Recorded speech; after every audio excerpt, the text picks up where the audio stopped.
नमो नमः मित्राणि। जयतु संस्कृतम, जयतु भारतम।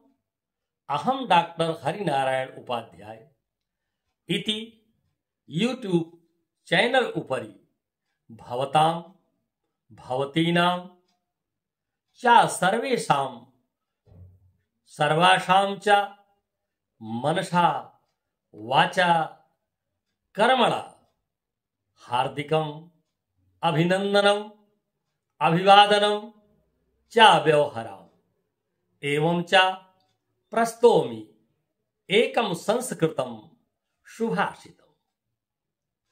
अर्थागमो नित्यमरो गीता च प्रिया च भार्या प्रियवादिनी च वैश्यस्य पुत्रो अर्थकरी च विद्या खड्जीवलोकेषु सुखानि राजन्। विदुर जी हितोपदेश अर्थात हितकारी उपदेश देते हुए धृतराष्ट्र को कितना सुंदर भौतिक सुखों का सुख समझा रहे हैं। वो कहते हैं कि अर्थागमो नित्यमरो गीता च, अर्थ का आगमन होता रहे, अर्थात राजा के साम्राज्य में अर्थ का आगमन सुदृढ़ व्यवस्था चलाने के लिए अत्यंत आवश्यक होता है। और नित्यमरोगिता च, और शरीर निरोगी हो।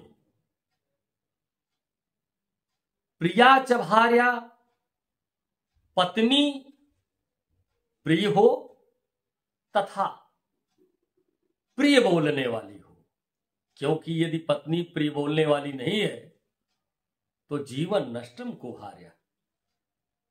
ऐसी पत्नी के मिलने पर जीवन नष्ट हो जाता है, जिसकी वाणी में मधुरता न हो, प्रिय बोलने वाली न हो। वैश्यस्य पुत्रो अर्थ करी च विद्या, और पुत्र अनुशासन में नियंत्रण में हो, और विद्या अर्थ सुख संपत्ति प्रदान करने वाली हो। खड्जीव लोकेषु सुखानि राजन्। हे प्रभु, हे महाराज, जीव लोकों में ये छा सुख अत्यंत महत्वपूर्ण। इस प्रकार से विदुर जी बहुत ही प्रेरणादायी एवं मार्मिक तथा एक राज्य को चलाने के लिए सुदृढ़ व्यवस्था का स्वरूप कैसा होना चाहिए धृतराष्ट्र जी को समझा रहे। हमें भी अपने जीवन में इस प्रसंग से प्रेरणा लेनी चाहिए कि किस प्रकार से हमारा जीवन सुखमय हो। हम छोटे से साम्राज्य में रह करके किस तरह से अपने पारिवारिक परिवेश में अपना जीवन व्यतीत करें। एक बहुत ही अच्छे कवि हुए हैं पंडित चंद्रशेखर मिश्र जी वाराणसी के, मुझे उनकी पंक्तियां याद आ रही हैं।